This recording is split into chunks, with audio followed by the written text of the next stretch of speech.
歡迎你返到嚟創業家讀書精華，我係 Angel。今日同你分享嘅呢本書係一本英文書，叫做 Second Act: What Late Boomers Can Tell You About Success and Reinventing Your Life， 可以暫時翻譯為大器晚成者的成功秘密。呢本書嘅作者係人力資源諮詢師亨利奧利弗，佢喺2022年受專項基金資助研究大器晚成的人。呢本書就係佢呢2年幾時間嘅研究成果。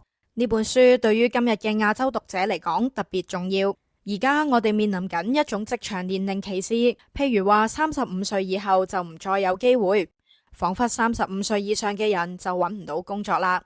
不過呢種觀念既唔符合中國正在變化嘅現實，亦都唔符合全球嘅發展趨勢。早喺1932年，美國作家沃爾特皮特金就出版咗《人生從40歲開始》，呢個已經係將近100年前嘅觀念啦。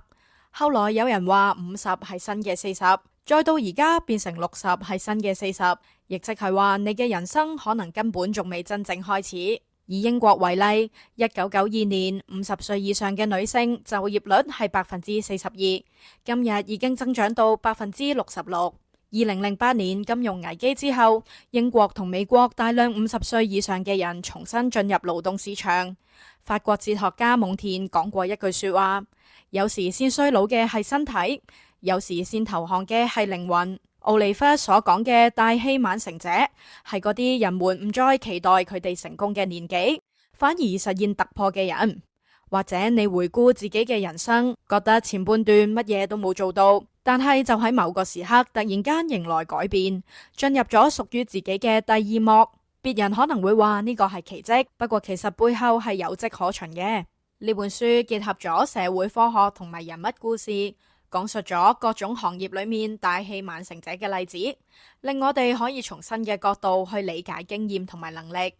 有啲能力可能喺短期裏邊睇唔到價值，不過喺人生更長嘅時間線裏面，佢哋終將會發揮作用。呢本書就係教我哋如何為漫長嘅人生做準備。喺講具體準備措施之前，我哋需要重新認識自己。有冇可能我天生就係一位晚成者呢？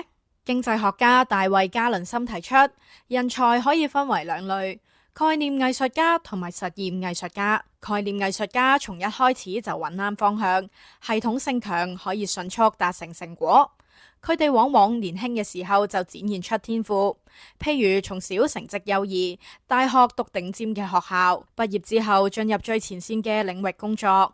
就好似莫扎特、畢加索，好早就成名，係典型嘅概念型成功者。而實驗藝術家就唔同，佢哋成日都唔知道自己應該要做啲乜嘢，甚至好多年都揾唔到出路。譬如有人年輕嘅時候想做音樂家，不過一直冇辦法靠音樂為生，不得不做其他嘅工作，直到中年甚至退休之前，某一個瞬間重新喚起咗夢想，先至開始重新創作。咁樣嘅人可能就係晚成者。書裏面提到有作家50歲先至出第一本書，80歲先至寫出巔峰之作。呢啲人都唔係突然間走出嚟嘅，而係喺漫長嘅人生裏面慢慢摸索累積。佢哋雖然兜咗好多路，不過嗰啲經驗都唔係浪費。佢哋透過實踐、反覆學習、慢慢摸索，最終揾到自己嘅方向。咁我哋點樣知道自己係唔係浪費時間呢？關鍵在於你係咪喺度累積緊，係咪喺嘗試裏面產生感悟。即使你仲未達成明確嘅成果，只要你仲喺度探索，仲喺度學習，咁樣就唔係白行嘅路。對於晚成者嚟講，時間本來就唔係敵人，而係一種養分，因為佢哋唔着急於為特定嘅目標準備，而係喺不確定裏面廣泛探索。佢哋學嘅嗰啲係自己真正喜歡嘅，或者當下用唔上嘅技能，或者淨係呢啲嘅慢技能，喺未來某個時刻成為關鍵嘅能力。晚成者嘅低效準備期通常包含3種重要經歷，亦都養成3種關鍵品格。第一係進入圈內，哪怕你仲未知道未來要做啲乜嘢，亦都要先俾自己留喺主要嘅場域裏面。就好似撒切爾夫人，一開始亦都只係想做個部長，不過當佢進入咗政壇，先至有後來嘅可能。柯納茲總統當年畢業嘅時候，正逢經濟衰退。加入創業家會員，同我哋踏上連續創業終身學習嘅旅程。成為會員，你可以足本重溫全部內容，系統吸收最重要嘅知識，人工智能、網絡營銷、團隊管理、個人能力，全部一次過學齊。我哋唔止教知識，更會定期安排見面同交流，互相督促，互相學習，一齊進步。創業家係一個你將來會慶幸自己早 subscribe 嘅 channel。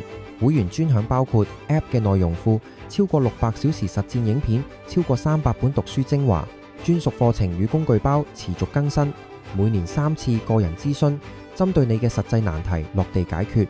如果你都想穩步升級，請即刻 Subscribe 撳埋通知鐘仔，支持我哋營運，立即加入創業家會員，